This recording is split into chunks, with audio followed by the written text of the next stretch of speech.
મિત્રો આપણે લાસ્ટ લેક્ચરની અંદર ઘણી બધી થર્મલ પ્રોપર્ટીઝની બધી ચર્ચાઓ છે એ કમ્પ્લીટ કરી ગયા, બરોબર. અને આપણે કદ પ્રસારણ અને રેખીય પ્રસારણની બધી વસ્તુની ચર્ચા છે ઓલરેડી અગાઉ પણ કરી ચૂક્યા હતા. એના દાખલા એમસીક્યુ છે, એના સારા સારા લેવલના એમસીક્યુ દાખલાઓ છે એ ગણી ગયા. સો નાઉ હવે એની વાતમાં થોડું આગળ વધીએ. જે આપણે રૂપાંતરણ ઉષ્મા ભણી ગયા હતા. આપણે રૂપાંતરણ ઉષ્મા કોને કીધું કે ભાઈ પદાર્થને પોતાની અવસ્થા ચેન્જ કરવા માટે આપવી પડતી જરૂરી ઉષ્મા, જેને આપણે શું કીધું હતું, એની રૂપાંતરણની ઉષ્મા, રાઈટ. તો આ રૂપાંતરણની ઉષ્મા છે એનો આપણે એક આખો આલેખ બનાવ્યો અને જોયું હતું કે 0 ડિગ્રી સેલ્સિયસ રહેલા બરફમાંથી પહેલા બરફનું પાણી બનવાની શરૂઆત થાય, પછી ઈ પાણી, ઈ જે બરફ છે એ 100% પાણીમાં રૂપાંતર થાય, એના માટેની જરૂરી ઉષ્માને આપણે એની લેટેન્ટ હીટ ઓફ ફ્યુઝન કીધું હતું. એની પછી તાપમાન વચ્ચે 100 ડિગ્રી સેલ્સિયસ, એના માટેની જરૂરી ઉષ્મા ms ડેલ્ટા ટી વડે માપતા હતા. પછી 100 ડિગ્રી સેલ્સિયસે પાણીનું વરાળમાં રૂપાંતર થવાની શરૂઆત થશે. જ્યાં સુધી બધું જ પાણી વરાળમાં રૂપાંતર નહીં થઈ જાય ત્યાં સુધી એનું તાપમાન વધશે નહીં. એ બધા કન્સેપ્ટ છે આપણે ઓલરેડી અગાઉ ક્લિયર કરી ચૂક્યા છે. આજે એની વસ્તુમાં થોડાક આગળ વધવાની છે, થોડીક ડીપ વાત કરવાની છે. એ છે ફેઝ ડાયાગ્રામ અથવા તો ફેઝ અવસ્થા. તો ફેઝ અવસ્થા શું છે? સૌથી પહેલા તો આપણે એમ કહીએ છીએ કે જ્યારે કોઈ વસ્તુ, કોઈ પદાર્થ છે એ પોતાની અવસ્થા બદલે છે તો એના માટે કંઈક અમુક જરૂરી એકમો છે. ફોર એક્ઝામ્પલ આપણે જે ઓલી નોંધ ભણ્યા હતા એની અંદર વાત કરી હતી કે પાણીનું બરફનું ગલન બિંદુ કે પાણીનું ઉત્કલન બિંદુ એ માત્ર તાપમાન ઉપર આધાર નથી રાખતું, માત્ર તાપમાન ઉપર આધાર નથી રાખતું, સાથે સાથે એના ઉપર લાગુ પાડેલા દબાણ ઉપર તે લાગુ પડે છે કે નહીં. તો આ દબાણ છે એ અવસ્થા રૂપાંતરણ માટે મહત્વની રાશિ કહેવાય. મતલબ અવસ્થા રૂપાંતરણ માટે દબાણ અને તાપમાન એ બંને રાશિઓ છે એ ખૂબ મહત્વની છે. તો આપણે જે અવસ્થા રૂપાંતરણ ભણ્યા એ માત્ર તાપમાનના ફેરફાર સાથે, ઉષ્માના ફેરફાર સાથે ભણ્યા, પણ એની વસ્તુને આપણે દબાણ સાથે હજી હરકી ક્લિયર કરી નથી. તો આજનો ફેઝ ડાયાગ્રામ છે એ ફેઝ ડાયાગ્રામ ખાલી એટલું જ સમજાવવા માંગે છે કે કોઈ વસ્તુ કે કોઈ પદાર્થનું અવસ્થા જે બદલાવી, અવસ્થા રૂપાંતર થવી એ એના તાપમાન અને દબાણ બંને ઉપર આધાર રાખે છે. અને કઈ રીતે આધાર રાખે છે એ વસ્તુનો આલેખ આપણે સમજવાનો છે આજે. તો જોઈએ ભાઈ કે આલેખની શરૂઆત કરીએ. Phase diagram,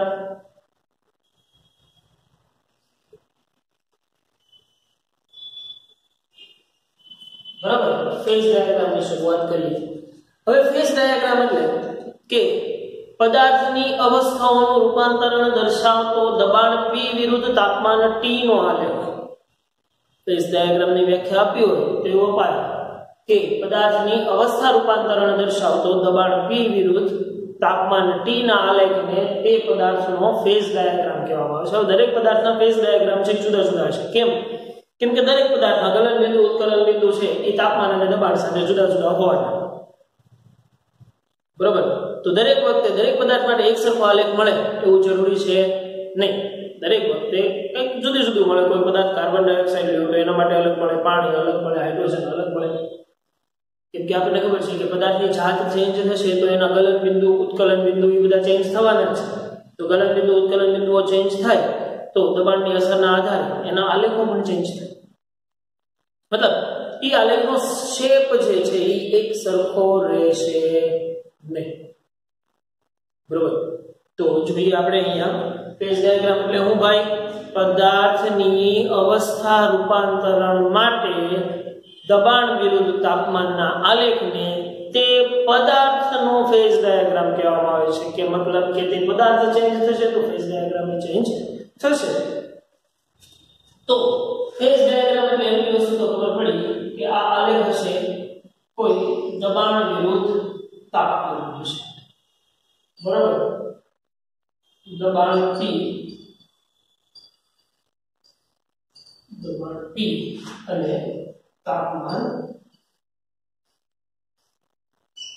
T. હવે હું તમને એક નોર્મલ ફેઝ ડાયાગ્રામ વિશે સમજાવું છું. એ વસ્તુ સમજો.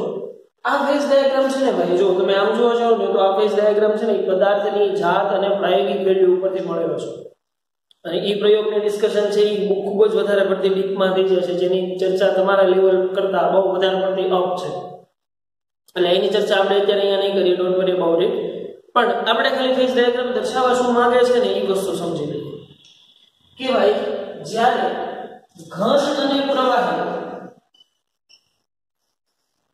ઘન અને પ્રવાહી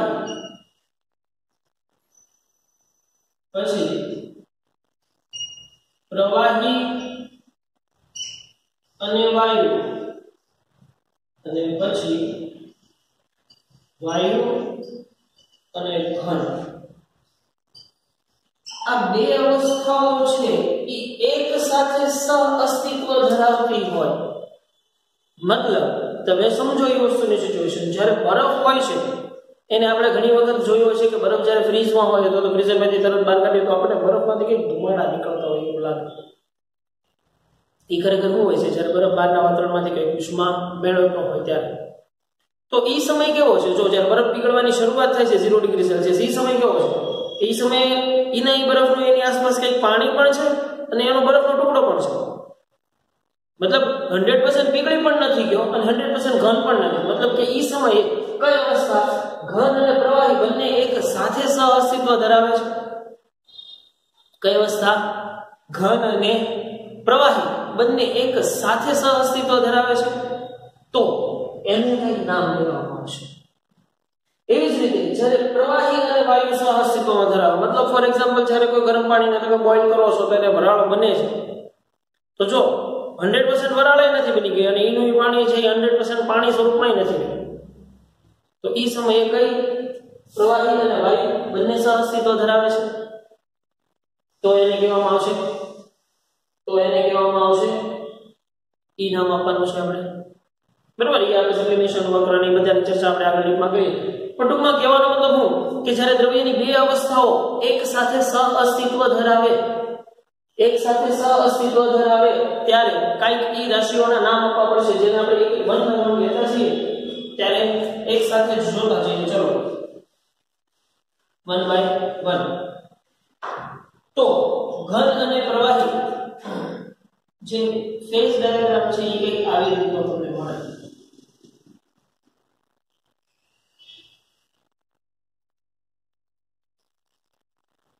જેમાં અવસ્થાઓ છે એ જુદી જુદી હોય છે, નો ડાઉટ.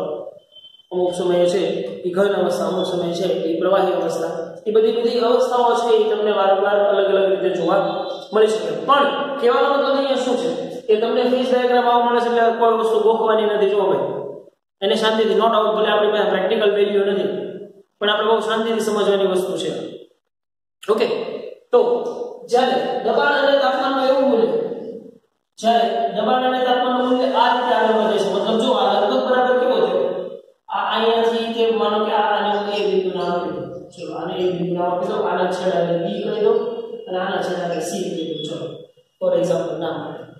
તો તમે 0 થી A બિંદુ સુધી જુઓ તો આ આલેખ છે ને એની અંદર તમે જોઈ શકશો કે લગભગ બરાબર તાપમાન અને દબાણ છે એ સમપ્રમાણતા ધરાવે છે કે નહીં? તો જ્યારે તાપમાન અને દબાણ લગભગ બરાબર સમપ્રમાણતા ધરાવતા હોય ત્યારે ઈ વક્રને સબ્લિમેશન વક્ર કહેવાય છે. શું કહેવાય છે? સબ્લિમેશન વક્ર. સબ્લિમેશન વક્ર એટલે કઈ અવસ્થા છે કહેવાય? સબ્લિમેશન વક્ર એટલે ઘન અને વાયુ, ઘન અને વાયુ. તો આ ઘન અને વાયુ જ્યારે બંને અવસ્થાઓ એક સાથે સહઅસ્તિત્વ ધરાવે તેને કહેવાશે સબ્લિમેશન વક્ર.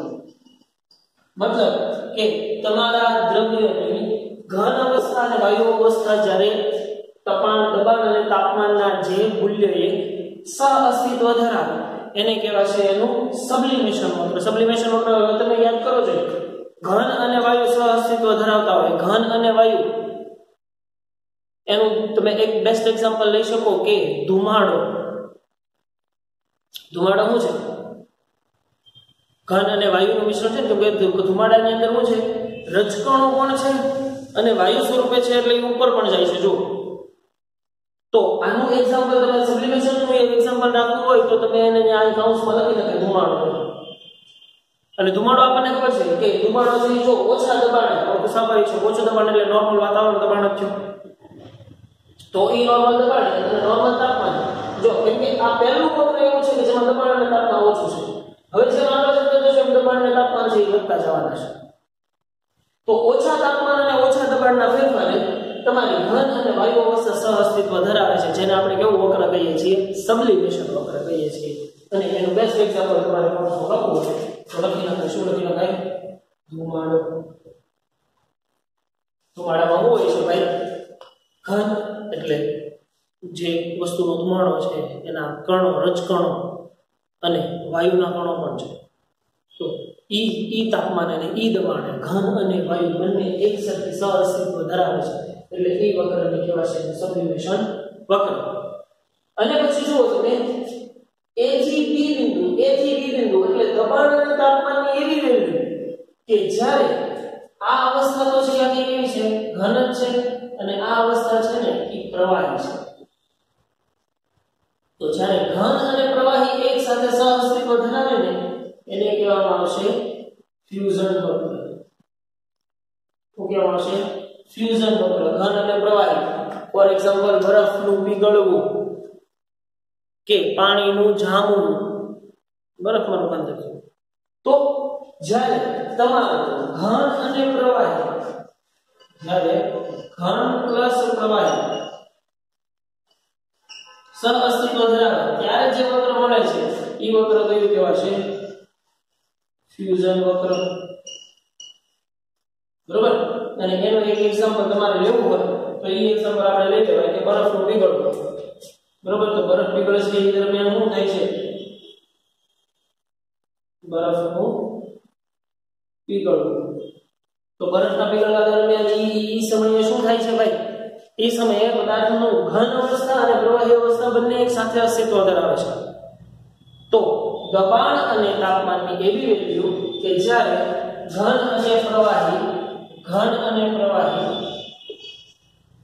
ઘન અને પ્રવાહી બંને એક સાથે સહઅસ્તિત્વ ધરાવે તો દબાણ અને તાપમાનના ઈ મૂલ્યના વક્રને એનું ફ્યુઝન વક્ર કહેવાય છે ફોર એક્ઝામ્પલ તરીકે બરફનું પીગળવું ક્લિયર હવે આ વક્ર શેનો હોય છે તો તમને ખબર પડી જાય આને શું કીધું છે આ પાર્ટ આખો મૂકેલો છે આ પાર્ટને મેં વાયુ કીધું છે તો આ વક્ર છે એ કોની વચ્ચેનો છે જો આ પ્રવાહી છે અને આ વાયુ છે મતલબ કે પ્રવાહી પ્લસ વાયુ ઈ વક્રને કહેવામાં આવશે વેપરાઇઝેશન વક્ર આ વક્રને શું કહેવામાં આવશે વેપરાઇઝેશન વક્ર તો વેપરાઇઝેશન ની અંદર તો શબ્દ ઉપરથી તમને ખબર પડી ગઈ કે જ્યારે પાણીનું વરાળમાં રૂપાંતર થવાની શરૂઆત થાય મતલબ કે દબાણ અને તાપમાનનું એવું મૂલ્ય કે જ્યારે પદાર્થનું પ્રવાહી અને વાયુ સ્વરૂપ સહઅસ્તિત્વ ધરાવે તો દબાણ અને તાપમાનના ઈ વક્રને એનો વેપરાઇઝેશન વક્ર કહેવાય ફોર એક્ઝામ્પલ તરીકે કાઉન્સમાં આપણે લખી શકાય પાણીનું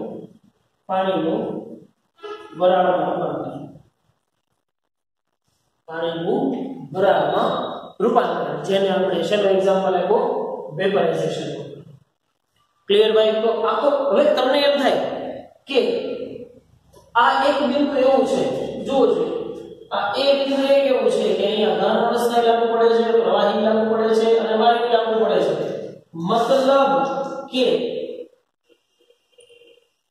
ઘન પ્રવાહી અને વાયુ આ ત્રણેય વસ્તુ જે તાપમાને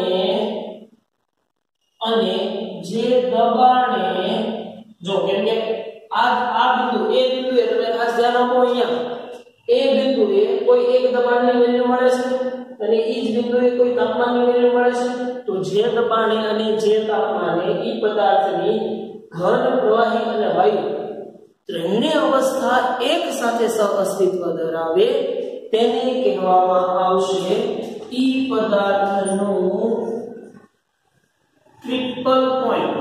શું કહેવામાં આવશે? તેને કહેવામાં આવશે ઈ પદાર્થનું ટ્રિપલ પોઈન્ટ. ટ્રિપલ પોઈન્ટ મતલબ ત્રણે ત્રણ અવસ્થાઓ એક સાથે સહઅસ્તિત્વ ધરાવે છે. તો ઈ જ્યારે પદાર્થની ઘન, પ્રવાહી અને વાયુ ત્રણેય અવસ્થા સહઅસ્તિત્વમાં ધરાવે ત્યારના તાપમાનને ઈ પદાર્થનું ટ્રિપલ પોઈન્ટ કહેવામાં આવે છે. શું કહેવામાં આવે છે? Triple point. તો આ છે ઈ કોઈ એક પદાર્થ. આ જે તમને આપ્યું છે ને અત્યારે જે ફેઝ ડાયાગ્રામ મેં દેખાડ્યો ને, ઈ ફેઝ ડાયાગ્રામ કોનો છે? ઈ ફેઝ ડાયાગ્રામ CO2 નો છે, કાર્બન ડાયોક્સાઇડ. બરાબર? કેમ કે પાણીનો જે ફેઝ ડાયાગ્રામ છે ને એ થોડો ક્રિટિકલ છે. કેમ કે આની પહેલા આપણે વાત કરી ગયા કે પાણીની વર્તણૂક જે તાપમાન સાથે છે ને એ કંઈક થોડીક બધા કરતા અલગ છે, એટલે એને આઈડેન્ટિફાઈ કરવી થોડીક કદાચ મુશ્કેલ પડે. એટલા માટે CO2 છે એનો વક્ર આવી રીતે વ્યવસ્થિત છૂટો છૂટો મળે છે. બરાબર? તો ખાસ ફેઝ ડાયાગ્રામની અંદર એટલી વસ્તુ, phase diagram first of all દર્શાવે છે શું ભાઈ? કે પદાર્થની અવસ્થા, જ્યારે પદાર્થની બે અવસ્થા એક સાથે સહઅસ્તિત્વમાં ધરાવે એ માટે દબાણ વિરુદ્ધ તાપમાન આલેખને એનો ફેઝ ડાયાગ્રામ કહેશું. સબ્લિમેશન વક્ર કોને કહેશું? A થી O થી A સુધીનું વક્ર કે જ્યાં પદાર્થનું ઘન અને પ્રવાહી સહઅસ્તિત્વ ધરાવે છે એ વક્રને એનું સબ્લિમેશન વક્ર કહેશું. એક્ઝામ્પલ તરીકે ધુમાડો લઈ લઈશું. ફ્યુઝન વક્ર એટલે ઘન અને પ્રવાહી સહઅસ્તિત્વમાં ધરાવતો એ માટે દબાણ વિરુદ્ધ તાપમાનના આલેખના વક્રને એનું ફ્યુઝન વક્ર કહેશું. વેપરાઇઝેશન વક્ર એટલે કે પદાર્થનું પ્રવાહી અને વાયુ સ્વરૂપ સહઅસ્તિત્વ ધરાવતું હોય એના માટે દબાણ P વિરુદ્ધ તાપમાન T ના આલેખને એનું વેપરાઇઝેશન વક્ર કહેવામાં આવશે. અને જે તાપમાને પદાર્થનું ઘન, પ્રવાહી અને વાયુ ત્રણેય વસ્તુ સહઅસ્તિત્વ ધરાવતી હોય એને એનું ટ્રિપલ પોઈન્ટ કહેવામાં આવશે. પછી એક સમય એવો આવશે કે પદાર્થનું તાપમાન અને દબાણ તમે વધારતા જાઓ પણ છતાંય પદાર્થ છે એ અવસ્થા રૂપાંતરણ ન કરે. મતલબ જે અવસ્થા છે ને એની જ અવસ્થામાં રહી જાય. ફોર એક્ઝામ્પલ પાણી છે, પાણીને તમે 325 સમથિંગ સેલ્સિયસ તાપમાન સુધી લઈ જાઓ તો 325 કેલ્વિન સુધી તમે લઈ જાઓ તો ત્યાંથી પદાર્થ છે ને એ વરાળમાં રૂપાંતર થઈ ગયું છે. પછી વરાળમાંથી બીજું કાંઈ થવાનું નથી. હવે એની વરાળને તમે હજી વધારે ગરમ કરો છો તો હવે એ વરાળ છે એ કાંઈ અવસ્થા રૂપાંતર દેખાડતી નથી. તો ઈ તાપમાનને ઈ પદાર્થનું ક્રિટિકલ તાપમાન કહેવામાં આવશે. શું કહેવામાં આવશે? ઈ પદાર્થને ઈ તાપમાનને ઈ પદાર્થનું ક્રિટિકલ તાપમાન કહેવાશે કે જે તાપમાને પદાર્થ હવે પોતાની અવસ્થા રૂપાંતર કરશે નહીં. મતલબ ઘનમાંથી પ્રવાહી, પ્રવાહીમાંથી ઘન કે ઘનમાંથી વાયુ, વાયુમાંથી પ્રવાહી કોઈ જાતનું અવસ્થા રૂપાંતરણ ન દેખાડે પદાર્થના ઈ તાપમાનને એનું ક્રિટિકલ તાપમાન કહેવાશે. Very simple. અને આ એક્ઝામ્પલો જે છે ને એ ખાસ તમારી બુકમાં ક્યાંક નોંધી લેજો, કેમ કે તમારી બુકની અંદર એ રીતના એક્ઝામ્પલો નથી આપ્યા. તમને ધુમાડો એમ કહીએ ને ત્યાં તમને ખબર પડી જાય ધુમાડાની અંદર વાયુ પણ છે અને હવાના રજકણો છે. હવાના રજકણો જે ઘન અવસ્થા ધરાવશે, મતલબ ઘન પ્લસ વાયુ મિશ્રણ થયું કહેવાય.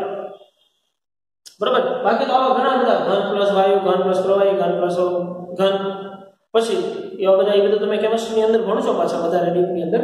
બરાબર? જેલી આ તેની બધી વસ્તુ પણ આપણે અહીંયા અત્યારે ખાલી ફેઝ ડાયાગ્રામ સમજવો છે. ક્લિયર ભાઈ એટલી વસ્તુ? તો આની આ વસ્તુ છે એ ઝડપથી આપણે જોઈ જઈએ.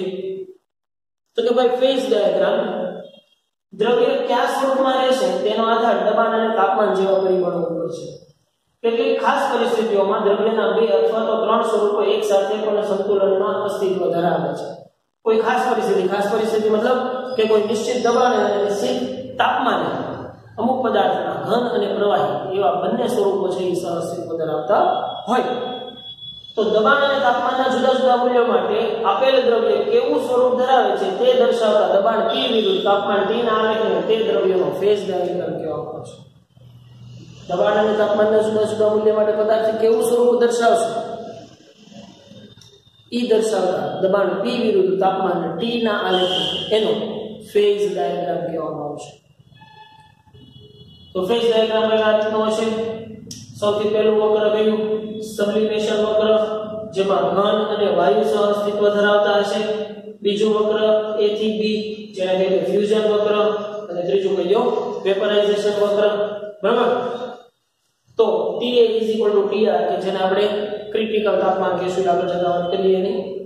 તો કે ફેઝ ડાયાગ્રામ પરના વક્ર AB પરના બિંદુઓ વડે મળતા દબાણ તાપમાનના મૂલ્ય માટે પદાર્થના ઘન અને પ્રવાહી અવસ્થા સંતુલનમાં સહ અસ્તિત્વ ધરાવે છે, જેને ફ્યુઝન વક્ર કહેવામાં આવે છે. A થી B, ઘન અને પ્રવાહી એક સાથે સંતુલનમાં સહ અસ્તિત્વ ધરાવે તો એને કેવું વક્ર કહેવામાં આવશે? ફ્યુઝન વક્ર. એની પછી આ જ રીતે વક્ર OA પરના બિંદુઓ વડે મળતા દબાણ અને તાપમાનના મૂલ્યો માટે પદાર્થના ઘન અને વાયુ સ્વરૂપ સહ અસ્તિત્વ ધરાવે તે માટેના વક્રને એનું સબ્લિમેશન વક્ર કહેવામાં આવશે. ઘન અને વાયુ સહ અસ્તિત્વ ધરાવે એ વક્રને એનું સબ્લિમેશન વક્ર કહેવામાં આવશે.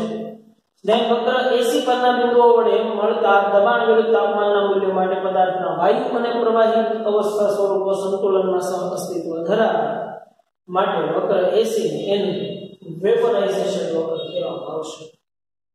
પ્રવાહી અને વાયુ સહ અસ્તિત્વ ધરાવે એ વક્રને એનું વેપરાઇઝેશન વક્ર કહેવામાં આવશે. વેપરાઇઝેશન, ફ્યુઝન વક્ર અને સબ્લિમેશન વક્ર જે બિંદુઓ પર મળે છે, એટલે કે દબાણ અને તાપમાનના જે મૂલ્ય માટે પદાર્થના ત્રણેય સ્વરૂપો ઘન, પ્રવાહી અને વાયુ સહ અસ્તિત્વમાં અને સંતુલન હોય છે, તે બિંદુને તે દ્રવ્યનું ટ્રિપલ પોઈન્ટ કહે છે. આકૃતિમાં બિંદુ A આપેલ બિંદુનું ટ્રિપલ પોઈન્ટ છે.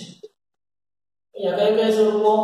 ઘન, પ્રવાહી અને વાયુ ત્રણેય સ્વરૂપો એક સાથે સહ અસ્તિત્વ ધરાવતા હશે તો ઈ બિંદુને ઈ પદાર્થનું ટ્રિપલ પોઈન્ટ કહેવામાં આવશે. કેમ કે દરેક પદાર્થના ટ્રિપલ પોઈન્ટ છે ઈ પણ કઈ જુદા જુદા હોવાના, કે સેમ ટ્રિપલ પોઈન્ટ તો હોવાના નથી. કેમ કે સેમ ફેઝ ડાયાગ્રામ નથી હોવાનો. સેમ ફેઝ ડાયાગ્રામ ન હોય તો સ્વાભાવિક છે કે સેમ ટ્રિપલ પોઈન્ટ હોય નહીં. તો જુદા જુદા દ્રવ્યો માટે ચોક્કસ દબાણ અને તાપમાનની તેમના બે અવસ્થા અથવા તો ત્રણ સ્વરૂપો સંતુલનમાં સહ અસ્તિત્વ ધરાવતા હોય તેવી પરિસ્થિતિ મેળવી શકાય છે.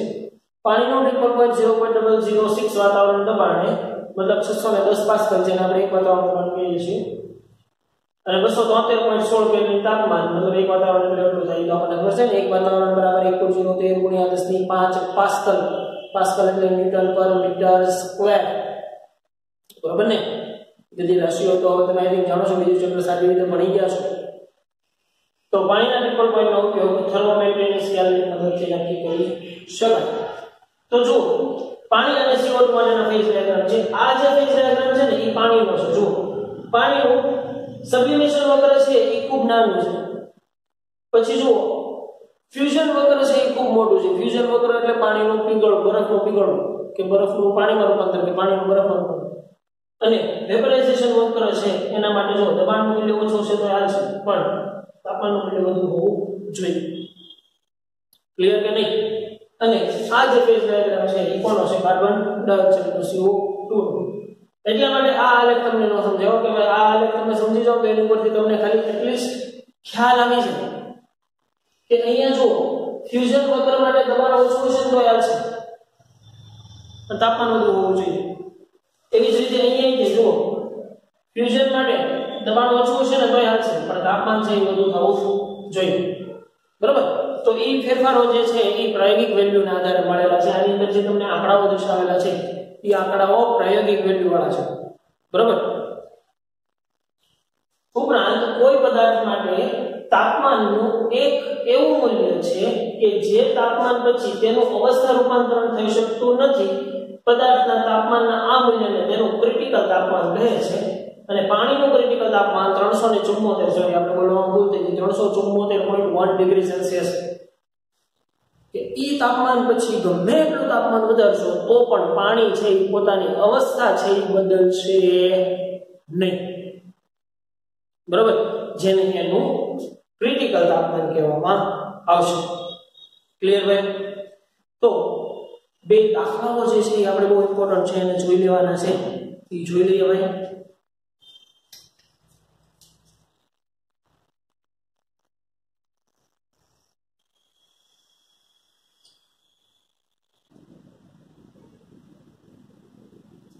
તો લેવલ 3 નીટ 2016 માં પૂછાયેલી વાત છે, ધ્યાનથી સમજવા જેવી છે કે બે સમાન તંત્ર એવા દ્રવ્યમાંથી બનેલા છે કે તેની ઉષ્માધારિતા તાપમાન સાથે વધે છે.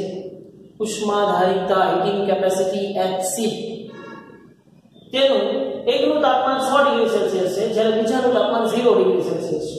હવે જો આ બંને તંત્રને સંપર્કમાં લાવવામાં આવે તો ધારો કે કોઈ ઉષ્મા વ્યય થતો નથી તો તેમનું સંયુક્ત તાપમાન કેટલું થશે? બેને સંપર્કમાં લાવો, આ એક જે છે એનું 100 ડિગ્રી સેલ્સિયસ છે, આ છે 0 ડિગ્રી સેલ્સિયસ છે. બેને તમે સંપર્કમાં લાવો છો તો સંપર્કમાં લાવ્યા બાદ હવે એનું તાપમાન કેટલું થશે? તો કે એક વસ્તુ તો ખબર છે, ફોર એક્ઝામ્પલ હું તમને કહી દઉં કે આ જે પદાર્થ છે, એક પદાર્થ છે A છે, બીજો પદાર્થ છે એ કોઈ B છે, બરાબર? તો આમાંથી એકનું તાપમાન છે એ કોઈ 100 ડિગ્રી સેલ્સિયસ હોય, માનો કે 100 ડિગ્રી સેલ્સિયસ આનું હોય અને આનું 0 ડિગ્રી સેલ્સિયસ હોય. તો જ્યારે એને બેને સંપર્કમાં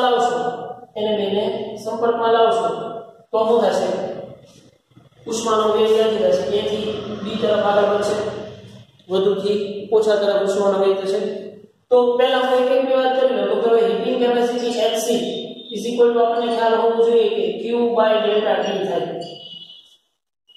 થાય કે નહીં? અને બે સમાન તંત્ર છે, સમાન તંત્ર છે એટલે બંનેની હીટિંગ કેપેસિટી છે એ કેવી છે? સમાન છે. મતલબ કે QA is equal to Hc delta T. એવી જ રીતે QB ઇઝ ઇક્વલ ટુ શું થશે? Hc ડેલ્ટા T હશે કે નહીં? પણ ધ્યાન રાખો અહીંયા QA ઇઝ ઇક્વલ ટુ શું થશે? Hc ડેલ્ટા T એટલે શું થશે? ડેલ્ટા T એટલે આના તાપમાનમાં ઘટાડો થશે અને આના તાપમાનમાં વધારો થશે. તો હું A ની વાત કરું છું, A ની, તો આના તાપમાનમાં ઘટાડો થશે એટલે 100 - T થશે. કોઈ મિશ્રણનો અંતિમ તાપમાન માનો કે કોઈ T ડિગ્રી સેલ્સિયસ છે, કેટલું છે મને ખબર નથી, તો આગળ શું થશે? Hc 100 - T થશે.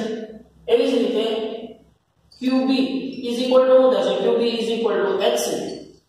આના તાપમાનમાં શું થવાનું છે? વધારો થવાનો છે, મતલબ ત્યાં T - 0 આવશે કે નહીં? ત્યાં શું આવશે? T - 0 આવશે. હવે તમે સમજો કે જો હું આનો ગુણોત્તર લઉં, ગુણોત્તર તમને એમ થાય કે સાહેબ QA/QB નો લઈ શકાય? તમને પ્રશ્ન થાય કે QA/QB નો લઈ શકાય? તો કે QA છે એમ કરે છે, ઉષ્મા ગુમાવે છે, બરોબર? તો તમને એમ સરખાવો કે ભાઈ આને ગુમાવેલી બરાબર આને મેળવેલી, આને ગુમાવેલી અને એના બરાબર આને મેળવેલી, તો ખરેખર વાતાવરણમાં વ્યય થતો નથી. એટલે એ વાત સાચી પડશે કે જેટલી કે ગુમાવી એટલી B એ મેળવી. પણ એનું અંતિમ તાપમાન છે ને એ ઉષ્માધારિતા સમાન છે ને, એટલે જે મળશે ને એની કરતા કંઈક વધુ મળવું જોઈએ. જો આનું સોલ્યુશન છે ને બે રીતે કરી શકાય. એક આપણે આ કરીએ, ચલો કે ભાઈ એક ગુમાવ્યું એટલે બીજા એ મેળવી, બરોબર? તો આ બાજુ આવશે Hc 100 - T is equal to Hc T - 0, બરાબર? તો હવે હું કરું, Hc તો કેન્સલ થઈ જશે, તો આ બાજુ 100 - T is equal to T - 0 એટલે T. તો -T ઓલી બાજુ મોકલો એટલે કેટલા થઈ જાય? +T. તો તમને આ મળશે 2T ઇઝ ઇક્વલ ટુ 100 અને T ઇઝ ઇક્વલ ટુ 100/2 એટલે T ઇઝ ઇક્વલ ટુ તમને મળશે 50 ડિગ્રી સેલ્સિયસ. પણ ખાસ અહીંયા ધ્યાન રાખવાનું છે, આ જે મિશ્રણનું અંતિમ તાપમાન મળ્યું છે, કેમ કે ઉષ્માધારિતા તાપમાન વધવા સાથે વધે છે, એટલે આની ઉષ્માધારિતા જો તાપમાન આનું ઘટ્યું છે તો આનું તાપમાન છે એ વધ્યું છે, તો ઉષ્માધારિતા છે એ તાપમાન વધવા સાથે વધે છે, તો આની ઉષ્માધારિતા વધી છે તો આનું તાપમાન કે 50 ડિગ્રી ફિક્સ હશે નહીં. પણ આ તાપમાન છે ને એ ડેફિનેટલી કંઈક T greater than 50 હશે. તાપમાન કંઈક 50 ડિગ્રી કરતા વધુ હશે. કેમ કે આ વાક્ય ઉપર ફોકસ આપવાનું છે. ઉષ્માધારિતા તાપમાન સાથે વધે છે. આ પદાર્થની ઉષ્માધારિતા જો તાપમાન સાથે વધતી હશે તો T બરાબર 50 ડિગ્રી સેલ્સિયસ ફિક્સ રહેશે નહીં. કેમ કે આ ઉષ્માધારિતા જે વધી છે એ વધેલી ઉષ્માધારિતા પણ એના તાપમાનમાં કંઈક વધારો કરશે. કેમ કે એ એક એટોમિક વાત થઈ ગઈ. કેમ કે જો ઉષ્માધારિતા વધશે એટલે અણુઓની અથડામણો છે એ ખૂબ વધારે સ્ટ્રોંગ હોય છે. અણુઓની અથડામણો ખૂબ વધારે સ્ટ્રોંગ બનશે તો એ અથડામણો છે એ વધારે તાપમાન ક્રિએટ કરશે 3/2 કેવિટી અનુસાર. બરોબર, એ આપણે આગળ ભણવાના છીએ ત્યારે એની સૂત્રની ચર્ચા કરશું. પણ અત્યારે ખાલી એટલી વસ્તુ યાદ રાખો કે ભાઈ આ વસ્તુનું તાપમાન વધ્યું છે તો અહીંયા આનું વધશે. અધરવાઇઝ આનું સોલ્યુશન છે તમે આવી રીતે પણ લાવી શકો. તમે અહીંયા સુધીની વાત તો બરોબર છે. જો તમે સમીકરણ QB/QA નો ગુણોત્તર લ્યો તો આ તમને મળશે T - 0/100 - P. બરોબર, એટલે QB/QA શું મળે? QB/QA T/100 - P મળે. બરોબર, તો હવે જો QB/QA જે છે એ શું દેખાડે છે? B પદાર્થની ઉષ્મા અને A પદાર્થની ઉષ્માનો ગુણોત્તર. બરોબર, તો જેને મેળવે છે એટલે ઓલે ગુમાવે છે એટલે આનો ગુણોત્તર છે 1 થવો જોઈએ. પણ ઉષ્મા ધારિતા વધુ છે એટલે ગુણોત્તર 1 કરતા મોટો થવો જોઈએ, ગ્રેટર ધેન 1 થવો જોઈએ. તો E ગ્રેટર ધેન માટે તમે આની અંદર વિચારો તો કે ભાઈ અહીંયા 50 મૂકો અને અહીંયા 50 મૂકો તો શું થાય?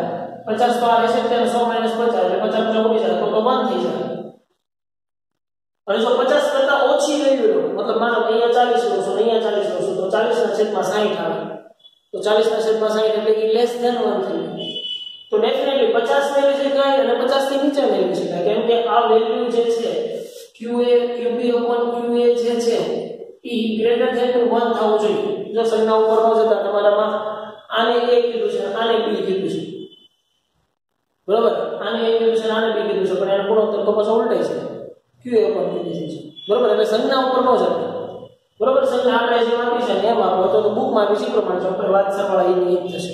પછી તમે ત્યાં ત્યારે એમ કહો સાહેબ આમાં તો QA/QB લીધું છે પણ ડોફા એટલે આને A કીધું છે આને B કીધું છે.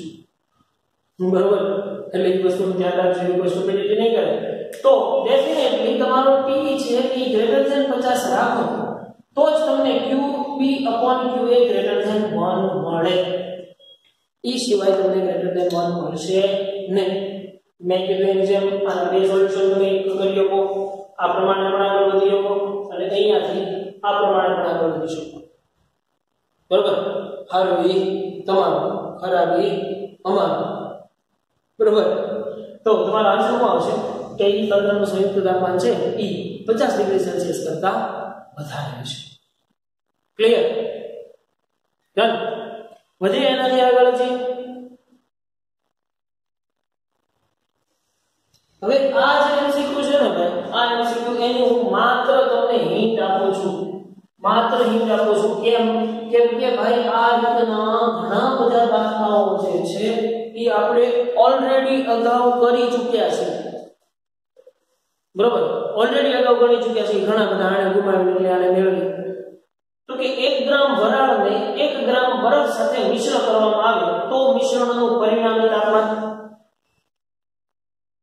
1 ગ્રામ વરાળને 1 ગ્રામ બરફ સાથે મિશ્ર કરવાની છે તો સૌથી પહેલા તો આને અલગ અલગ રીતે લો, કોઈ વાંધો નથી. પહેલા બરફનો કિસ્સો લઈ લો. ચલો બરફ માટેની વાત કરીએ તો બરફને પહેલા તો 0 ડિગ્રી સેલ્સિયસ ના પાણીમાં રૂપાંતર થવા માટે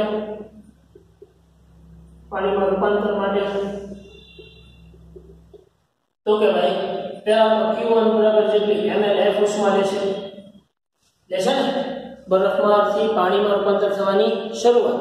માનો કે અહીંયા સંપૂર્ણ પાણી બની ગયું છે. હવે પછી ત્યાંથી જાઓ તો તમારે Q2 ms ડેલ્ટા t, મતલબ કે 0 થી 100 ડિગ્રી સેલ્સિયસ થવા માટેની જરૂરી ઉષ્મા.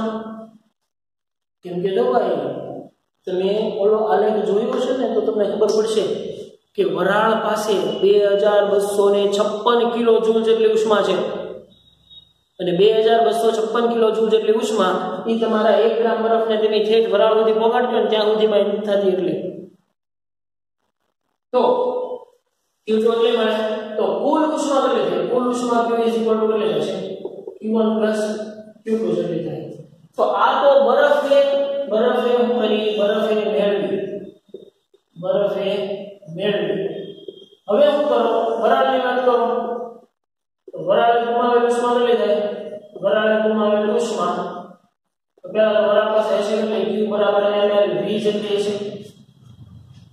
બરોબર, હવે આ બંને આને q ડેશ કહી દો, બંને q q ડેશ સરખાવી દો અને એમાંથી જે તાપમાન છે એટલે સૂત્રનો કરતા કરી લો. આપણે અગાઉ ઓલરેડી ઘણા બધા દાખલાઓ ગણી ગયા છે કે નહીં? ગણી ગયા છે ઓલરેડી, ઘણા બધા દાખલાઓ ગણી ગયા છે. એટલે મેક શ્યોર કે આ દાખલો છે બધાએ જાતે પ્રેક્ટિસ કરવાનો છે. જોઈએ છીએ કે તમે BMD 1999 નો MCQ જાતે કેવો સોલ્વ કરો છો, બરોબર? નહીં તો હું તમને સોલ્યુશન લખાવી દે પણ સોલ્યુશન લખાવતો એટલા માટે નથી કેમ કે ભાઈ તો તમે કંઈ પ્રેક્ટિસ કરતા નહીં શીખો. થોડી પ્રેક્ટિસ કરતા જાતે શીખો તો જ વધારે મજા આવશે, રાઈટ? તો આજના લેક્ચરની અંદર જે થિયરી જે છે ફેઝ ડાયાગ્રામની ઈ લેવલ 3 નો ચોથો દાખલો અને લેવલ 3 નો 7મો દાખલો MCQ દાખલા, બરાબર?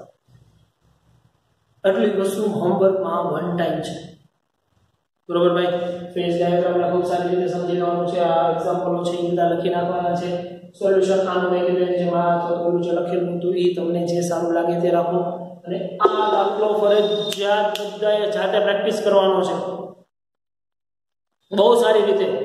કેમ કે આ બધા અંતિમ તાપમાન શોધવા વાળા તો આપણે મિશ્રણનું અંતિમ તાપમાન શોધો, મિશ્રણનું અંતિમ તાપમાન શોધો આપણે ઘણી વખત શોધી ગયા છે. એટલે આઈ હોપ કે એ વસ્તુ આવડવી જોઈએ. તમે ઈ નહીં દાખલાની મેથડ પ્રમાણે આવેલા જાવ તોય વાંધો નથી, આવી રીતે અલગ અલગ કરીને લખો તો બી વાંધો નથી. જે હારું ઈ તમારું, બરાબર? તો રાખીએ આજના લેક્ચરની અંદર અહીંયા એટલે સુધી. મળીએ પાછા નેક્સ્ટ લેક્ચરથી.